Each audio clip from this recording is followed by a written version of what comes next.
Russians are fleeing occupied Crimea en masse, which is inspiring Ukrainians.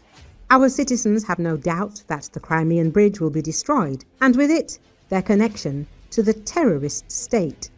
Deputy Chairman of the Mejlis of the Crimean Tatar people, Akhtem Chiygoz, stated this on Apostrophe TV.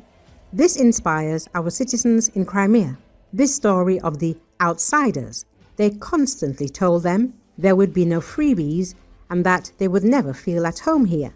Our actions confirm their views. The Crimean Bridge is full. The roads are full. Chiygoz explained. According to the deputy head of the Mejlis, Russians can be expelled from Crimea only according to one principle. They will only use one principle: fear and panic. And we need to do that. The Crimean Bridge has already become such a clear sign for our citizens in Crimea. No one doubts anymore that the time will come when this connection with that terrorist state will be severed, Chiygoz emphasized. In this case, Ukrainians' underground resistance movement Atesh said its agents conducted reconnaissance of a Russian Black Sea Fleet Special Forces unit in Sevastopol that helps guard the Kherson Bridge, a key supply route linking occupied Crimea with Russia.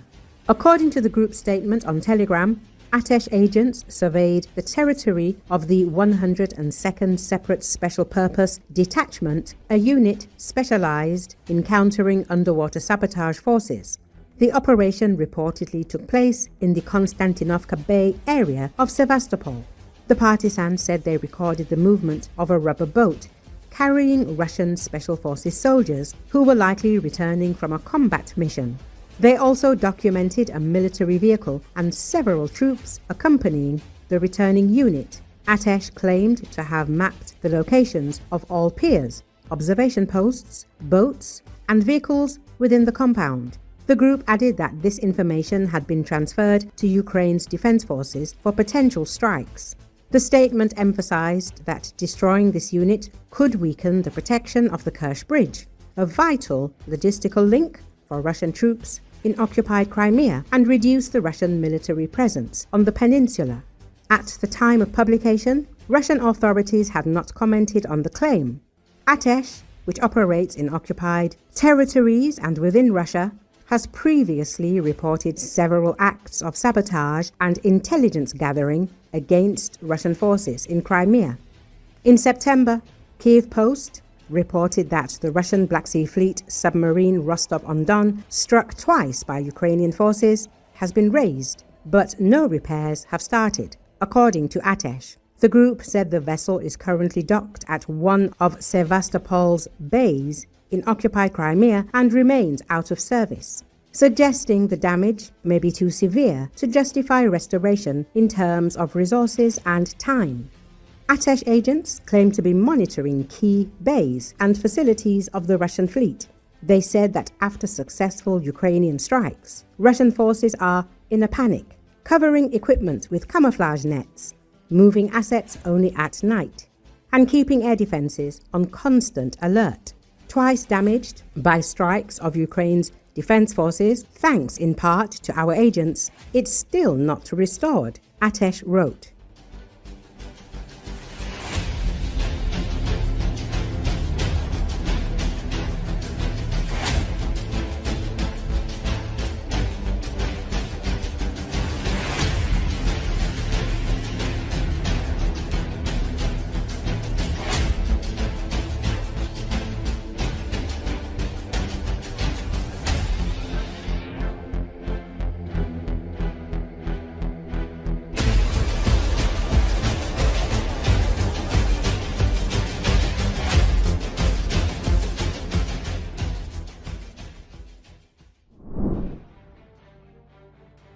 Russia's military political leadership may agree to end the war if the continuation of hostilities threatens them with the loss of statehood. Expert from Ukraine Vitaly Portnikov stated this on Espresso TV. Polish Foreign Minister Sikorski is right when he says that any country gets exhausted during a long war, even one as large and with such a population as Russia. Of course, if the West were not helping Ukraine, there would be no such danger for Russia. Russia could have waged a slow war for many years and then taken advantage of the result. However, Russia is fighting, one might say, against the financial system and the defense industry of the civilized world. Therefore, at a certain point, Russia may not have enough strength to continue the war, and indeed, an economic collapse may occur in Russia. Portnikov explained.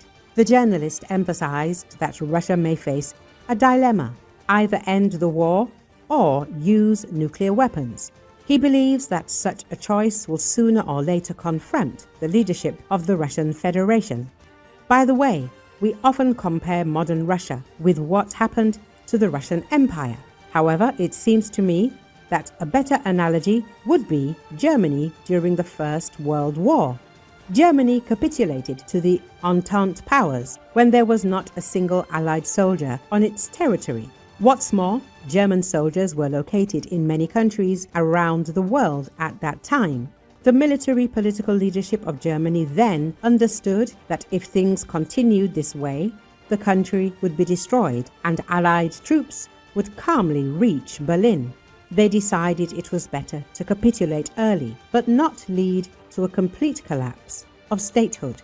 I think this could also happen in Russia. At some point, they may conclude that if they continue to fight this way, Russia will face a dilemma: either use nuclear weapons or agree that the war must end. I don't know what Russia will choose, but such a choice will come sooner or later, he added. What is happening is very worrying for Russia's military political leadership. Many of them want President Vladimir Putin to end the war because the situation in the country is critical. Russia's economy is paying growing costs for its expensive war against Ukraine. With Trump back in office in the United States, the new American administration is busy with reaching a quick deal to end the devastating war that harmed not only Ukraine but also Russia. The weakness of Russia's economy could be a decisive factor to force it into negotiations on the West's terms, rather than those of the aggressor. Russia's rapid economic growth is heavily fueled by war spending rather than sustainable productivity. Meanwhile, rising wages have contributed to soaring inflation, which the central bank has struggled to contain.